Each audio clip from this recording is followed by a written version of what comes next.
RCR presenta Enlace Educativo. Desde estos momentos analizamos con entrevistas y comentarios la coyuntura educativa que el magisterio necesita saber en nuestro país. Bajo la conducción de los profesores Gilmer Mesa y Jacqueline Santos. Iniciamos Enlace Educativo, una producción del SUTEP.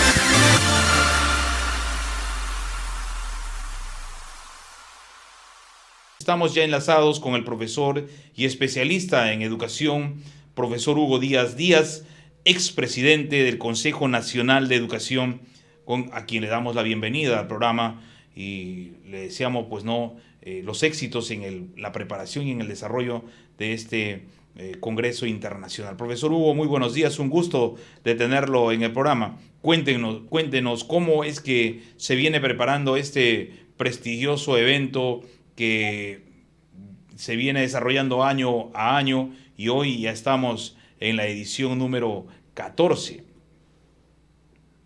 Así es, Gilmer. En primer lugar, un saludo a usted y a todos los oyentes de este programa, que realmente es un programa muy útil para los maestros. Y pues que la idea es contarles cómo se ha gestado este congreso y cuáles van a ser sus primeras características, ¿no? En realidad, el congreso surge básicamente de tres fundamentos.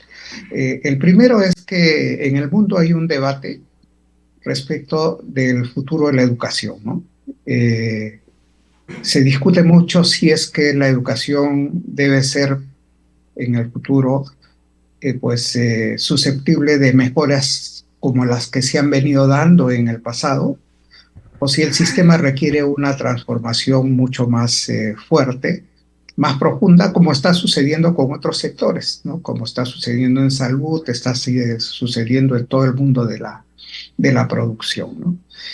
Y en ese marco, la tendencia mundial es que lo que necesita el sistema es una transformación, porque si no, el sistema se queda a la saga respecto de otros desarrollos asociados a la ciencia, a la tecnología. Eso no quiere decir de que no se pueda rescatar todo aquello que tiene que ver con lo bueno de la enseñanza tradicional, ¿no? La segunda razón es que ya tenemos neurociencia, tenemos inteligencia artificial, tenemos plataformas muy modernas, ¿no? Que lo que están trayendo son, si bien traen algunos riesgos, traen enormes beneficios para buscar salidas a la mejora de la calidad de la educación, ¿no? Y la idea es aprovechar esos beneficios y pues compensar, tratar de enfrentar esos riesgos que sabemos que existen, ¿no? Y la tercera razón es que, y esto es muy reciente, hay declaraciones de organismos internacionales, de mandatarios que se han reunido en Naciones Unidas. La tercera razón es que hay mucha preocupación respecto al desempeño de la educación. Para muchos mandatarios y muchos responsables de la cooperación internacional, la educación ya no está satisfaciendo las expectativas sociales, las expectativas del empleo, no está respondiendo a los problemas cruciales de la humanidad. Y lo que están reclamando es justamente esa transformación fuerte que se produzca en el sistema, ¿no? Mientras eso no se produzca, lo que está sucediendo es que los fondos de cooperación internacional destinados a educación se están derivando a otras urgencias, ¿no? Sea salud, sea el tema de las guerras, que en este momento pues están costando mucho a la humanidad, ¿no? Y entonces, si no hay una corrección, si no hay un giro importante que muestre logros de la calidad del sistema, pues lo que podría suceder es que la educación vaya perdiendo importancia en el escenario de las prioridades educativas, ¿no? Esas son principalmente las fundamentaciones. Sí, un tema importante, Hugo, es que el Consejo Nacional de Educación ha desarrollado una suerte de investigación sobre cuál es la problemática en la que se ha sumergido hoy en día la educación nacional. Y ahí hay algunos puntos que generan alerta. Y si trabamos esto al uso de la tecnología, vamos a encontrar profundas necesidades de coberturar también la tecnología en los lugares abandonados por la educación pública. Lugares abandonados no solo por la educación pública, sino también por el Estado en su generalidad. Lugares donde no existe tecnología cero, o hemos visitado instituciones educativas en este corto tiempo y hemos encontrado laboratorios de informática con, ¿no? 4 máquinas para 35 estudiantes. Es decir, estamos nosotros en una situación muy calamitosa en el aspecto de la tecnología y el avance de la tecnología. Hemos encontrado centros de cómputo con máquinas que no tienen internet, por lo tanto, ya hay serias dificultades. Y esto el Consejo de la Educación también, el Consejo Nacional de Educación, ha encontrado como una problemática. Aquí le queda al gobierno, ¿no? Cerrar esa brecha, no solo de infraestructura, que existen millones de soles, sino también de tecnología, que tiene que ver con lo que hoy día este Congreso Internacional va a profundizar más en su 14 edición. Y sobre ello, ¿qué es lo que requerimos los peruanos, los estudiantes peruanos? Una educación basada en situaciones y las propias necesidades. Nosotros como organización sindical hemos desarrollado un congreso internacional buscando una educación liberadora, emancipadora, ¿no? Y eso vamos a seguir propugnando y seguiremos articulando. Queremos un espacio para poder lograr colegios pilotos donde se pueda ensayar este tipo de educación como propuesta de nuestra organización sindical, y si es efectiva y tiene el razonamiento para poderse universalizar, sería también maravilloso. Hugo, cuéntanos sobre estos hallazgos del Consejo Nacional y cuáles serían los aportes del Consejo bajo propuestas al Estado para poder subsanar todas estas deficiencias que se vienen encontrando. Bueno, el Congreso lo que trata es de recoger justamente todas estas reflexiones, iniciativas que han venido surgiendo de distintos grupos, incluido el sindicato, ¿no? Con todos estos eventos que ha realizado.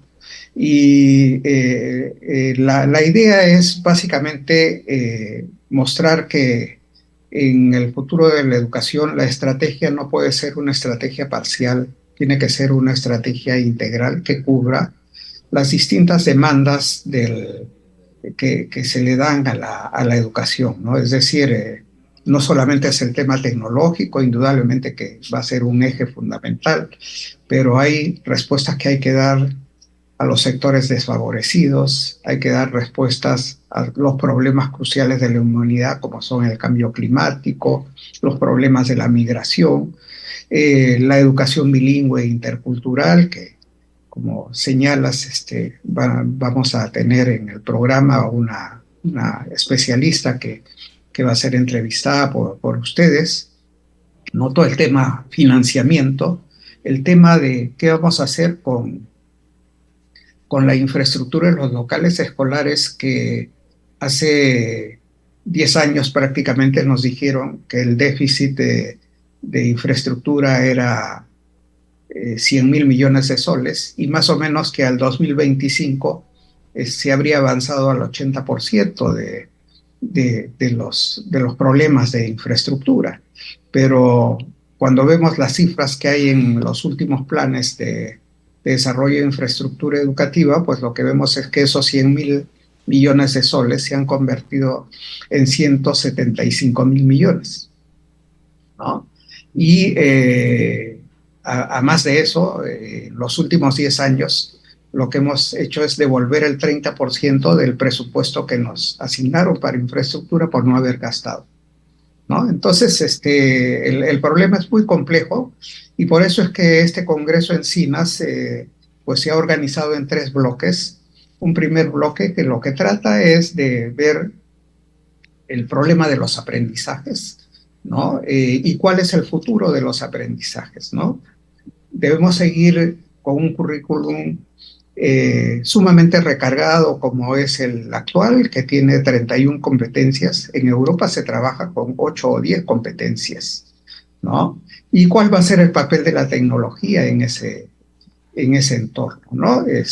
La idea y la apuesta es que hay que tender a un aprendizaje profundo, a un aprendizaje significativo, ¿no? Hay que apuntar a aquello que realmente sea lo perdurable, digamos, en la formación de los estudiantes, porque hay que tener en cuenta que el proceso de la educación no acaba en la escuela, ¿no? El proceso de la educación va a durar toda la vida y a lo largo de la vida se pueden aprender muchas cosas que en este momento están incorporadas en el currículum, pero que van a ir cambiando, ¿no? Entonces, esa es la primera, digamos, noción que hay, ¿no? Y dentro de todo esto, ¿cuál es el papel que va a tener el docente? ¿Qué tipo de perfil?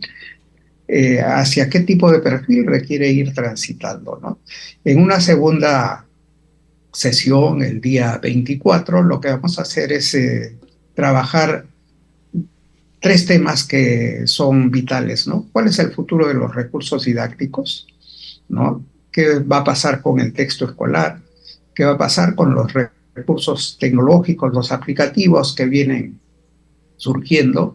¿No? ¿Cómo concebir un modelo integrado no solamente de adquisición, sino también de empleo de estos materiales, ¿no? El segundo tema es el tema de cómo transformar las aulas, ¿no? Para introducir modelos como los de educación híbrida, ¿no? Trabajos de educación virtual, ¿no?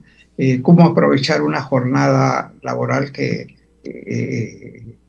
tenemos, pero que está demandando, digamos, el trabajo con conocimientos mucho más complejos que en el pasado, ¿no? Y un tercer tema en ese segundo día tiene que ver con lo que es educación rural y educación bilingüe e intercultural.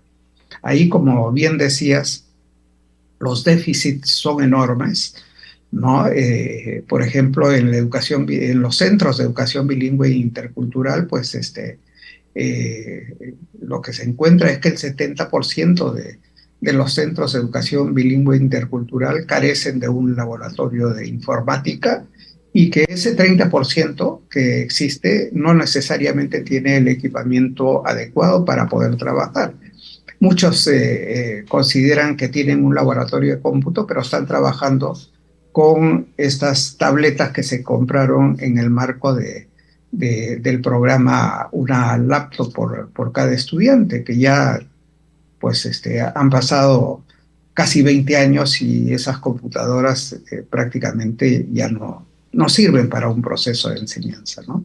Y un tercer día, pues del Congreso está destinado a ver cuál es la visión estratégica que tenemos en el sector para poder hacer un proceso de transformación y qué tipo de liderazgo se requieren a nivel de las escuelas por parte de los directores y los docentes, ¿no? Creemos que con eso se puede dar un primer paso a una reflexión que para el país es muy importante, ¿no? Y creo que la derrama en este sentido lo que está haciendo es poner sobre la mesa el tema y que no solamente las autoridades del ministerio lo recojan, sino también los docentes y otros sectores de la sociedad, ¿no?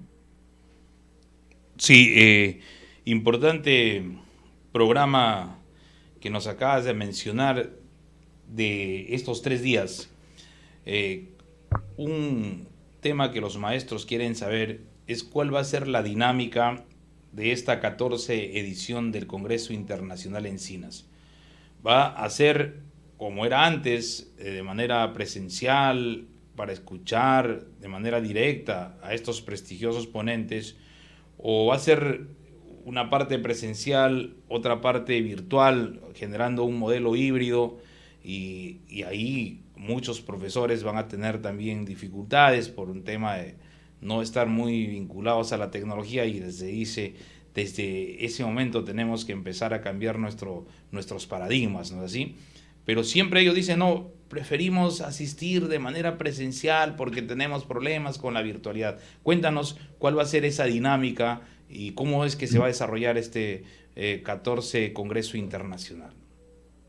En realidad el Congreso tiene básicamente dos etapas, ¿no? Una es la realización del Congreso tal como está concebido y lo he explicado, y hay una segunda parte en donde vamos a hacer un post-encinas, ¿no? En alguna de las regiones. La primera parte, es decir, la realización del Congreso va a ser virtual. ¿Por qué lo hacemos virtual? Porque pues lo que queremos es llegar a todo el país, ¿no? Los medios digitales hemos comprobado que están a la mano de la mayor parte de los docentes, ¿no? De acuerdo a los datos que se disponen, el INEI, por ejemplo, tiene estadísticas que saca trimestralmente. Ya el 90% de los profesores tiene alguna forma de comunicarse a través del Internet, sea a través del celular, sea a través de una tableta o de una computadora. Entonces, la ventaja de hacerlo virtualmente es que podemos llegar no solo a Lima, sino al resto del país, y como lo hemos venido haciendo en los años anteriores, también llegar a otros países. Recuerdo el año pasado, hemos tenido más o menos entre 15 y 20% de participantes que eran de Argentina, Bolivia, Ecuador, Colombia, Centroamérica. Es decir, ya el Congreso tiene una expectativa, un reconocimiento internacional que es interesante y muy aprovechable, ¿no? Y por eso es que también nos interesa tener invitados internacionales en el Congreso, ¿no?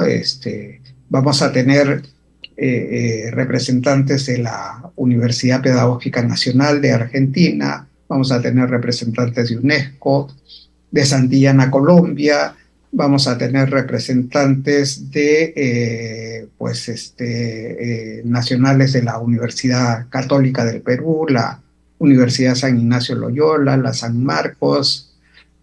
Vamos a tener también invitados de la Universidad Internacional de La Rioja, de España, ¿no? De la Sociedad Peruana de Investigación Educativa, ¿no? Del Ministerio de Educación, por supuesto, la viceministra de Educación y el director de PRONIET están invitados para hablar de los temas correspondientes, ¿no? Y por supuesto el sindicato, que también va a expresar su palabra en temas como que tiene que ver con las estrategias futuras para el cambio educativo, ¿no? Participando conjuntamente con la viceministra de Educación en el desarrollo de este tema, ¿no? Bien, excelente. Lo que nos acaba de decir es importante. Todos tenemos derecho a acceder a un congreso tan importante. Si lo hacemos de manera presencial solamente en la capital, muchos maestros del interior del país, los que están ubicados en las zonas más agrestes y que son los que decíamos, los que muchas veces no son visibilizados, los maestros de las zonas intercultural bilingües, no pueden llegar a la capital para participar de este prestigioso evento. Por lo tanto, la virtualidad nos ayuda y nos conecta, pero queremos saber, va a haber una certificación y cuál es el control para la certificación. Yo tengo por entendido de que hay que enviar de repente algunos documentos a alguna plataforma para que nos puedan tomar en cuenta cómo va a ser el control de la asistencia, y nos preguntan en las redes y queremos que absuelvas estas estas preguntas a los profesores. Y finalmente, la certificación va a tener una validez para el escalafón magisterial, como siempre los profesores también nos preguntan por interno. Sí, es un tema muy importante y hemos tenido en cuenta ello al momento de concebir el evento, ¿no? Se ha hecho un convenio con la Universidad Nacional Mayor de San Marcos. Hay una certificación que pues equivale a 120 horas de, de- de clases, ¿no? Y esas 120 horas sí son válidas, digamos, para efectos de poder ser utilizadas en procedimientos de promoción, de ascenso, incluso de ingreso a la carrera pública magisterial, ¿no? ¿Qué necesitan los profesores? Los profesores para poder certificarse, en primer lugar, necesitan haber participado los 3 días del evento, ¿no? Lo segundo es que deben hacer un breve escrito o un máximo de 200 palabras. En realidad 200 palabras es una hoja, máximo una hoja y media, digamos, en donde lo que deberían expresar es cuán útil y para qué les puede servir el Congreso de Encinas, ¿no? ¿Para qué les ha servido el Congreso de Encinas en relación a mejorar sus prácticas educativas, ¿no? Y luego está que, como esto es un servicio que hace la Universidad de San Marcos, pues hay un pago que van a hacer por la certificación, no por el Congreso es totalmente gratuito, ¿no? Aquel profesor que quiera la certificación, pues ingresando a la página web de la Derrama, www.derrama.org.pe, primero pueden inscribirse y luego de inscribirse pueden elegir si quieren certificarse o no, ¿no? Y allí van a aparecer todos los costos. Hay descuentos por inscripción anticipada, ¿no? Y los profesores, pues, si es que eh, eh, eh, acceden a la certificación y pagan el costo de la certificación impuesto por la Universidad de San Marcos, ¿no? Pues al término del Congreso y cumplidos los requisitos lo van a tener y les va a ser válido para efectos de su carrera magisterial, ¿no?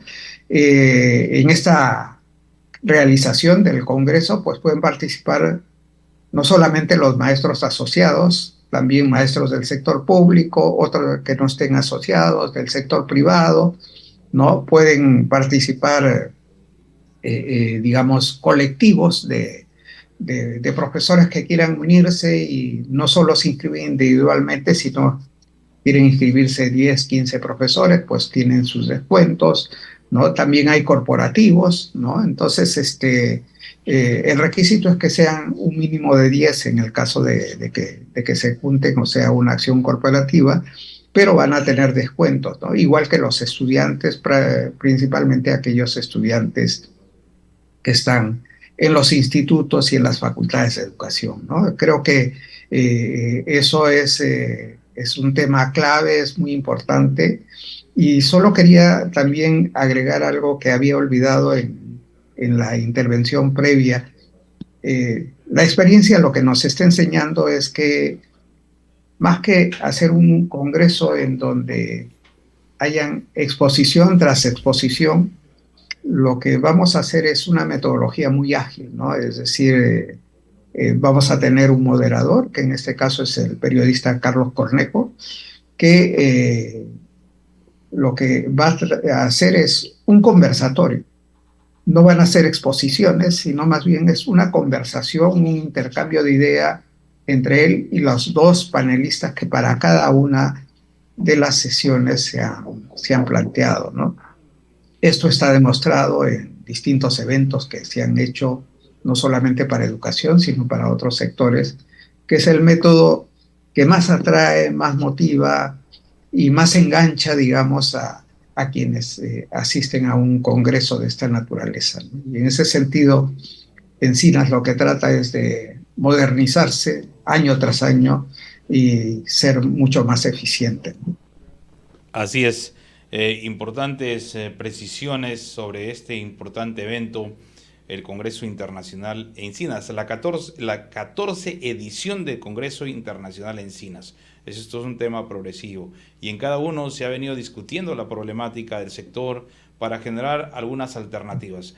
Profesor Hugo, sabemos de que está saliendo de una operación y a pesar de ello está con nosotros el día de hoy.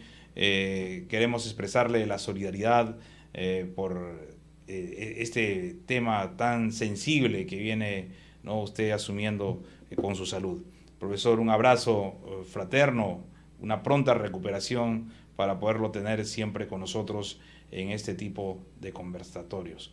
Finalmente, profesor, quisiéramos que usted les envíe un mensaje a los maestros y maestras de todo el país, ¿no? En dos aspectos. Uno, un mensaje de fe de que este sistema educativo peruano es el que nosotros creemos que se viene desarrollando con calidad, pero que puede mejorarse todavía con el concurso de personalidades y estudiosos de la educación, pero con el concurso fundamentalmente de los maestros, quienes ejecutamos el trabajo abajo con nuestros estudiantes. Ese mensaje que requieren los maestros, profesor, de su parte. Sí, y yo creo que eso que has mencionado es realmente clave, muy, muy importante y sobre todo tranquilizador para maestros que a veces están un poco desilusionados, decepcionados de pues tanto cambio que ha habido, por ejemplo, de autoridades en los últimos años y que ha impedido que la educación vaya mucho más rápido en sus mejoras que en el pasado, ¿no? Eh, ¿Qué se puede decir? Es bien importante tener en cuenta qué está pasando en los países mucho más desarrollados que en el Perú en términos de educación. En esos países lo que está sucediendo es que el tema tecnológico aparece como un tema complementario, ¿no? Pero se conservan todas aquellas riquezas que ha tenido el sistema tradicional. Por ejemplo, el tema docente es fundamental, siempre se sigue considerando como el principal factor de enseñanza y lo consideran así para el futuro. Lo segundo es que en varios países que habían abandonado los textos escolares por introducir aplicativos digitales, ahora están retornando al texto escolar, ¿no? Tienes el caso de Finlandia, Suecia, Corea del Sur, Singapur, ¿no? Que están en esa línea, ¿no? Lo tercero es que definitivamente hay que confiar en las capacidades de los maestros, ¿no? Que es algo, es una de las debilidades de nuestro sistema. Nuestro sistema es demasiado centralista y creemos que tenemos que empezar a confiar más, así como en otros sectores se confía en las decisiones de un médico, por ejemplo, al momento de operar o de recetar una medicina, pues en el caso de la educación tiene que ser lo mismo, ¿no? Los docentes son profesionales, están formados para eso, para educar, para enseñar a aprender, ¿no? Y el Estado tiene que reconocer que esa profesión pues es valiosa, tiene un mérito y hay que confiar en los resultados de esa profesión, ¿no? Entonces, mi mensaje básicamente es que el profesorado tiene que estar tranquilo, tiene que estar confiado en que cualquier cosa que pueda pasar en el futuro en materia de desarrollo tecnológico, eso siempre va a ser un complemento, pero la formación en valores, la formación que tiene que ver con la socialización de las personas, la formación que tiene que ver con el pensamiento crítico, con un razonamiento, con una visión más solidaria del mundo, con una personalidad mucho más tolerante, eso no lo va a dar las tecnologías, lo va a dar el profesor en un trabajo con sus compañeros, con los estudiantes, con las familias, ¿no? Y en ese sentido, pues, los profesores tienen que seguir siendo reconocidos, más bien tienen que ser apoyados en su capacitación, en su perfeccionamiento, porque la educación cambia todos los días y cambia lo que se pensaba un año en este momento respecto de las políticas educativas, no necesariamente va a ser lo que se piense el próximo año, ¿no? Hay una velocidad de cambio impresionante y por eso es que el Congreso habla más de transformación que de pequeñas mejoras en el sistema, ¿no? Así que ese es mi llamado y termino diciéndoles que pues los invitamos a los docentes a participar en el Congreso. No se lo pierdan porque va a ser muy interesante. Además, el énfasis del Congreso va a estar en las prácticas docentes, ¿no? No queremos ahondar mucho en las políticas macro, sino más bien en aquellas que tienen que ver con el desarrollo de las prácticas del profesorado. Gracias, profesor Hugo. Para nosotros ha sido un gusto tenerlo hoy en el programa. Un abrazo, pronta recuperación. RCR presentó Enlace Educativo. Retornamos en nuestra próxima edición con los temas de coyuntura educativa que el magisterio necesita saber en nuestro país. Enlace Educativo, una producción del SUTEP.